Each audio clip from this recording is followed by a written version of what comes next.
Welcome back to another week with the Cornhole Cobbler. I got an exciting episode for you. I'm going to explain the game that I got started, which I'm calling Tags. And then we got an interview with Mikey Rosen. He was the number one player for the year, and he took second in the King of Delaware Cornhole tournament that we just had. So we're going to get to know a little bit about Mikey tonight. Before we begin, I want to shout out some of my sponsors here. We have Chris Rapicelli with Crown Homes Real Estate and First State Properties. If you're looking for a home to buy or sell in Delaware, Pennsylvania, or Maryland, get a hold of Chris Rapicelli. He'll get you hooked up. He's got an entire team behind him. They can help you sell your home or help you find the home of your dreams.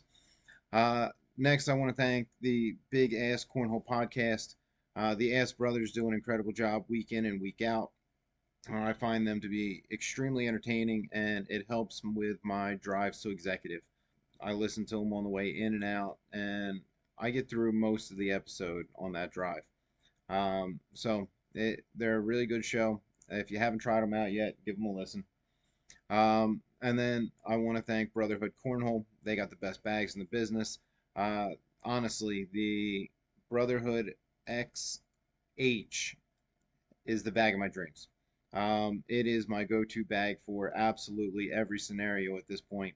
If you haven't gotten yourself a set, if you go on their website and check it out, when you hit checkout, use code Cobbler and save yourself 10%. I also want to give a thank you to Delaware Cornhole, because without them, we wouldn't be here. All right, so tags. I have 100 keychains that are all numbered 1 to 100. They say Cornhole Cobbler, Delaware Cornhole, and this is going to be for the winter and spring 2025 seasons. I'm selling these to Delaware Cornhole members. You may remember that Scoreholio did this a couple years ago, but they only made 2,000 of them, and they cover way too large of an area to where this just wouldn't work. So these are only for Delaware Cornhole members. I'm hoping that you're going to play each other for them at least once a week. I don't care how you play each other. If you want to challenge each other to a singles match, if you wanted to, when you get up to a board and the guy you're throwing against, or lady you're throwing against, has one, you can decide on how you want to challenge each other, whether it's PPR, whether it's points scored, whether it's overall team win. I'll let you decide that one. And then also, I'm hoping that when we start having switches here in the future, everyone that has one will toss them in with their buy-ins. And then as you get knocked out of the tournament, you'll come over, you'll grab the highest number, and whoever the winner is or winners are will get the lowest numbers that are up there. With that being said, let us start the interview. All right, Delaware Cornhole. I am here with Mikey Smalls Rosen, and he's going to tell us a little bit about himself and how he got involved with cornhole. So, Mike, can you tell us a little bit about you? What do you do outside of cornhole? So when I'm not cornholing, I do about 2-3 times a week of cornhole. When I'm not doing that, I do work at Amazon. I work at the warehouse, and I sometimes work in the human the HR department. Okay. So how did you first find cornhole, and then how did you get involved with Delaware Cornhole? Because those are usually two separate stories. So with me, I think this is probably the same story with cornhole and Delaware Cornhole. It just happened all at once for me, and it was actually a blessing in disguise, I guess. I used to be a bowler. I bowled for like 25, 30 years or so. I started when I was really young, when I was 8 years old, bowling in leagues, bowling in tournaments. Overall, with bowling, I ended up with before I ended my career, I ended up with like a 220, 225 average. Have a bunch of 300 games, not as many as Brian Nauer, who's the beast. But when in 2020, when COVID hit, in March of 2020, the same day they sent us home for COVID, I got really, really sick. They haven't tested it for anything yet. I thought I had COVID. Everyone, my family and friends thought I had COVID, but no one. So I went to the doctor. They prescribed me some cough medicines. Nothing helped. Did about 5 different cough medicines. Nothing helped. Ended up in the hospital for about 2 weeks. Now I'm a right-handed bowler. They put a tube up my right side of my chest. They they numb me going in. They put the tube up my chest to reduce the fluid. As soon as they put the tube up my chest, my cough was gone. But that thing was very, very uncomfortable. Did not get any sleep at all. Yeah. I mean, imagine just having a tube up your chest for a week or so. um, but when they took it out, they did not numb. They did not numb me taking the tube out. They just yanked it out. They're like 1, 2, 3, bam, and then they just took it out. I was like, I was in so much shock. I couldn't breathe for like 15, 20 seconds. It was insane. But I guess when they took it out, they must have struck a nerve or did some kind of damage because after I got out of the hospital, about a month or so after I tried to even pick up a bowling ball and try and throw it, I couldn't even throw it without agonizing pain. And at the same time, me and the mailman Nick Gordon, and me and him have been best friends, brothers since fourth grade, since we were 9 years old. Me and him started out backyard playing, and I had this tumbler throw that as soon as it hit the board, it kicked right, left. I have no idea where it went. Um, so he guided me on how to do a normal throw. We actually started. This was back when September of 2020 was our first league. We tried a bring your own partner league at Delvets, Okay. and that's Delaware Cornhole. All right. Wow. That was intense. I was not expecting that's how you left bowling. Wow. That's how I left. I mean, I haven't picked a bowling ball up since. It's probably been about 4 years now.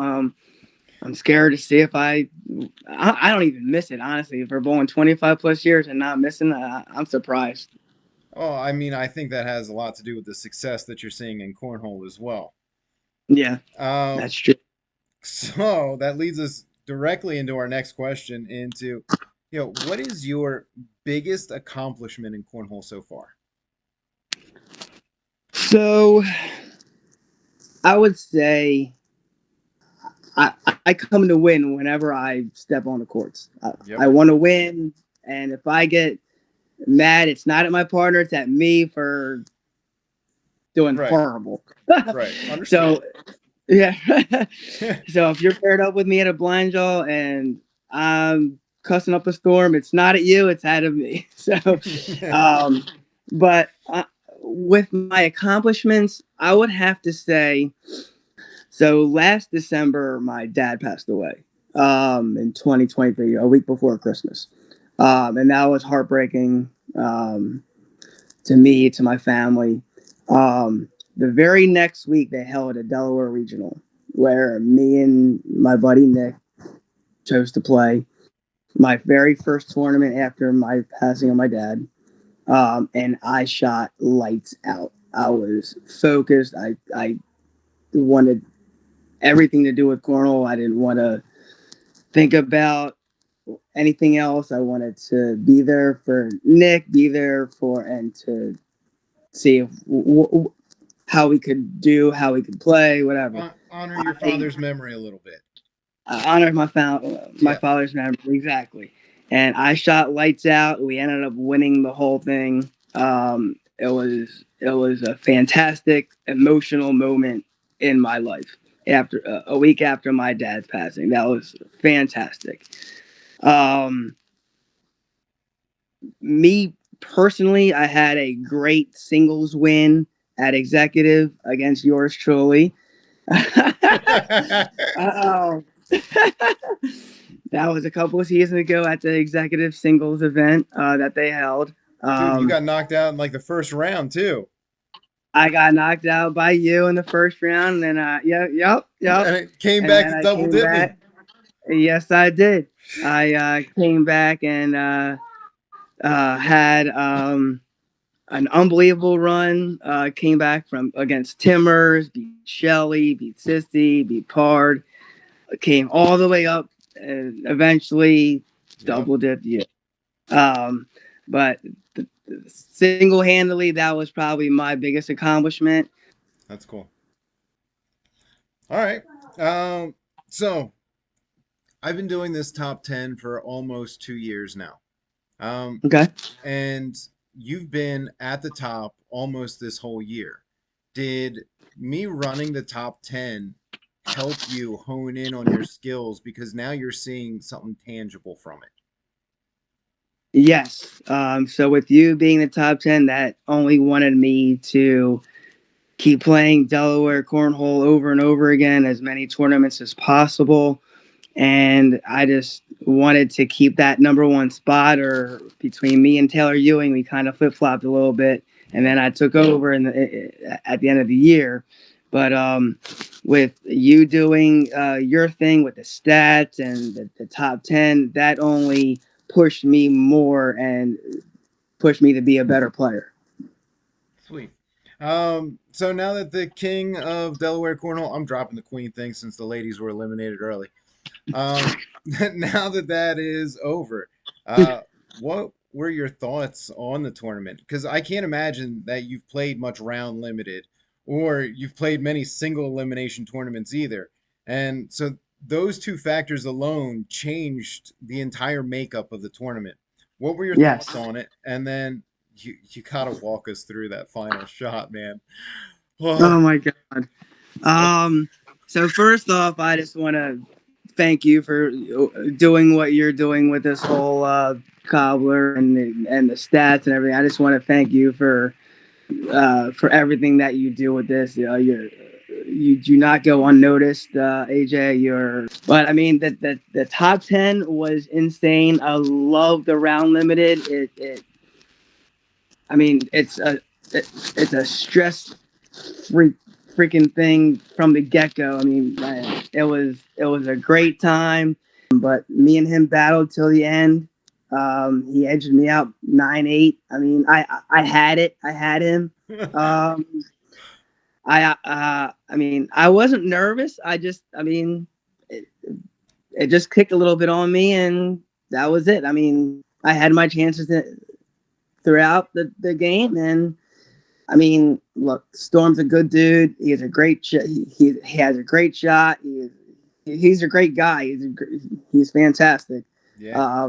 And when he misses, you need to take advantage. And I did not take advantage. God, it was heartbreak. Heartbreak. Yes, All but it right. was a great time. It was a great event. I loved every bit of it. Speaking of which, I explained this before I got you on, but also for being the number one player, we're doing a thing called tags where I'm hoping that you will defend this once a week. Now, Okay. a lot of people are interested in playing against you because you are the only one that is given a chosen number. You got the Okay. number one. Oh wow. So everyone else Oh, randomly drew theirs. All right. What are your goals for 2025? goals. Ended up being over a 9 PPR. I know that's right now I'm a little over. I'm like 8.83 or something like that. Um, as well as 35 or even 36 wins, 40 wins. That would be fantastic. Um, but I mean, most of all, consistency.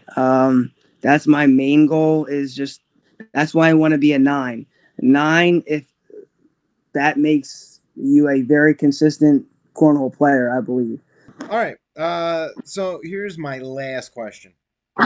Um, had I been able to properly introduce you for your championship match, what would have been your theme song? So there's a story behind this song. Okay. Um, I think when Nick and I were in our very first league together, a couple weeks into it, we were struggling a little bit, and then we heard this one song. We completely dominated, and we ended up winning the competitive division. That was our first championship together.